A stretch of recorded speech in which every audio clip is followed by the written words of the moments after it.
Quando você lê o livro do profeta Ezequiel, em especial nesse capítulo 18, ele está tratando sobre a responsabilidade individual, pessoal de cada ser humano. Perceba que o versículo 1, ele vai tratar de uma máxima que era usada em Israel. Vamos ver o verso 1, só para os irmãos terem ideia, verso 2.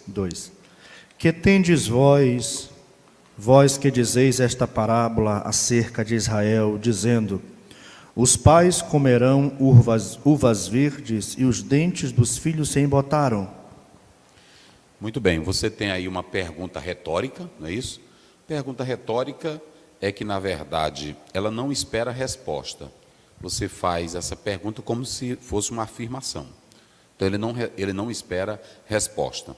Mas havia um ditado para aqueles que estavam em Israel, em especial em Tel Abib, como fala o profeta, que eles começaram a usar esse ditado, esse provérbio, sem que fizesse uma análise, uma hermenêutica, uma exegese correta. E isso vai ser muito sério, porque nós vamos mostrar que essa análise errada, ela vai prejudicar até hoje muitos grupos cristãos. Mas vamos começar aqui com essa passagem. A primeira coisa que eu coloquei aqui, um provérbio com sentimento de justiça própria. Esse provérbio que foi mal interpretado, essa máxima que foi mal utilizada, você pode perceber que ela vai gerar um problema. Porque teve um grupo que foi com Joaquim em 597, como profetizou Jeremias. Jeremias falou desse grupo que foi em 597 com Joaquim. Seria esse, na visão de Jeremias, os figos bons. Os que ficaram com Zedequias seriam vistos como os figos maus, ruins. Então prestem bem atenção que aqueles que ficaram com Zedequias, eles entendiam que eram melhores do que a geração e o povo dos dias de Manassés. Veja agora a confusão. Então, aqui já começa um sentimento de justiça própria, porque os que ficaram com Zedequias em Israel, eles entendiam, eles estavam certos que eles tinham esse privilégio, sendo melhores do que a geração dos dias de Manassés. Vamos ver como era a geração, vamos ver aí 2 Reis 24, só para ter, aliás, 2 Reis 24, veja aí, verso 3 e 4. Vamos ver a geração dos dias de Manassés. Olha o que nos diz a palavra de Deus. É muito importante, hoje eu vou falar um pouco devagar, porque esse assunto ele é bem sério, ele requer uma análise muito precisa. Vamos lá. 3 e 4, vamos lá. 2 Reis 24, 3 e 4. E na verdade, conforme o mandamento do Senhor, assim sucedeu a Judá, que o tirou... Reis, é 2 Reis? 2 Reis 24, 3, 4. 3, 4. Assim sucedeu a Judá, que o tirou de diante da sua face, por causa dos pecados de Manassés, Isso. conforme tudo quanto fizera, como também por causa do sangue inocente que derramou, enchendo Jerusalém de sangue inocente. Sim. Por isso o Senhor não o quis perdoar. Aí até o 4, não é isso? Até o 4, 3 e 4. Isso. Se você analisar a história de Manassés, ele tem um governo marcado por coisas ruins, e que isso trouxe prejuízo. Só que essa geração dos dias de Ezequias, ela se achava melhor do que a geração dos dias de Manassés. Então, começa essa ideia, figos bons, figos ruins, quem é melhor, quem não é melhor. Por isso nós colocamos aqui um provérbio com sentimento de justiça própria. Por que lutar se o caminho é o fatalismo? Agora nós vamos seguir para um problema maior. Esse povo que estava no cativeiro, os que ficaram, à luz do que podem perceber, é que eles estavam dizendo que se foram encaminhados para esse fatalismo, para esse desespero, então por que lutar pela vida? Por que batalhar? Não tem sentido se eles foram lançados só para a miséria, a desgraça, o desespero, o dito fatalismo. Nós colocamos aí, vamos tratar isso aqui.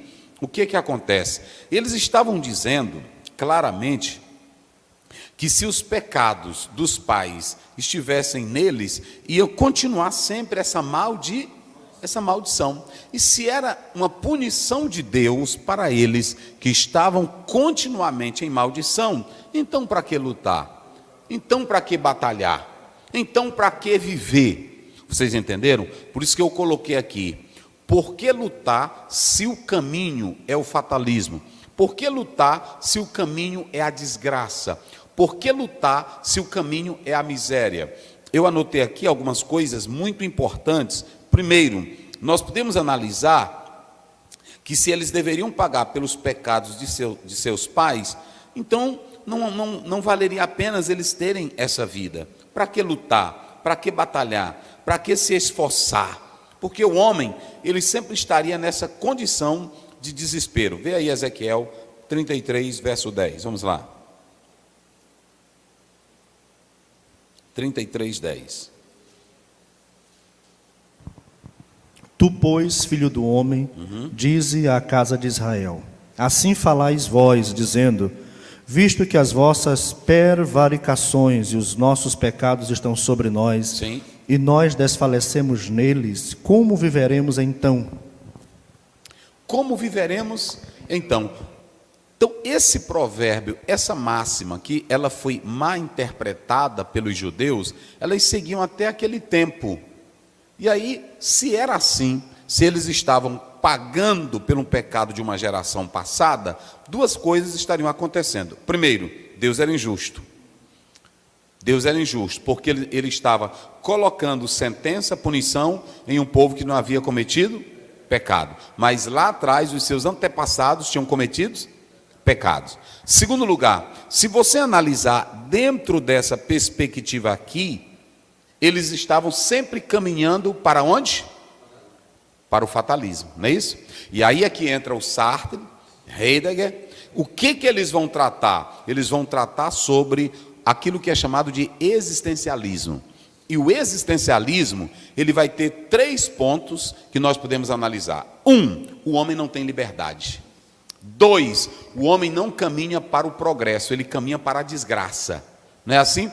3, o homem sempre vai viver na sua angústia, porque o seu querer não é o seu poder.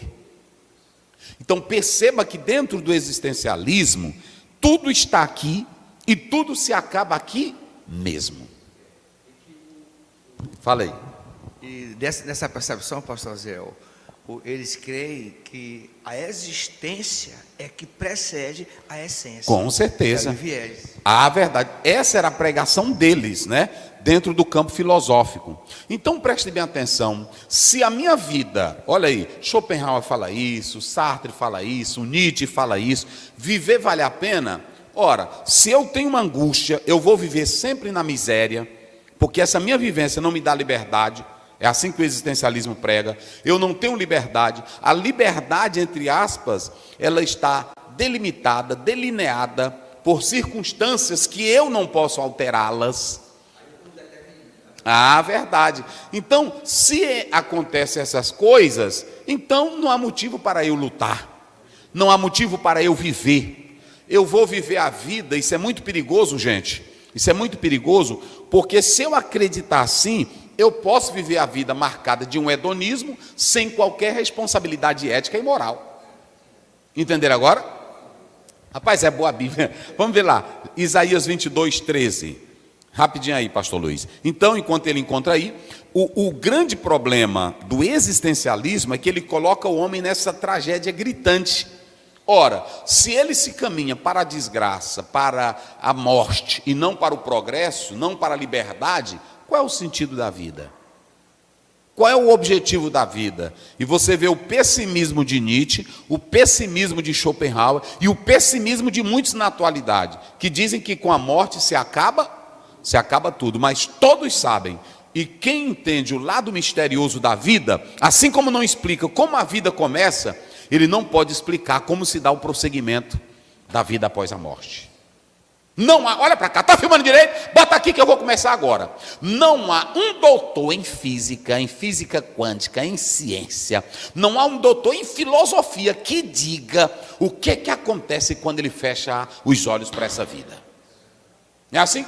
Não tem um, olha para cá, preste bem atenção, não tem um doutor, não tem um cientista, não tem um ateu, não tem um filósofo, não tem um político, não tem um que possa dizer, quando fechar os olhos, acaba tudo. Ele não pode garantir os mistérios da vida além, porque assim como ele não sabe como a vida começa, ele não sabe como ela termina. Aí entra as grandes religiões orientais, que buscam explicar isso dentro de uma sucessão de reencarnações, onde a vida segue um prolongado círculo de perfeições até você fazer a cartaz de tudo que é pecado, entrar num karma e a tua alma vai voar.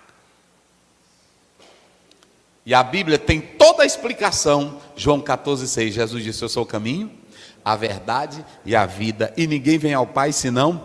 A Bíblia tem todo o destino final, tanto desta terra como do homem em Cristo Jesus.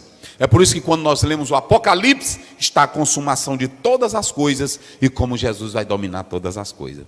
Se tu queres um futuro garantido, uma vida abençoada, se volte para a palavra.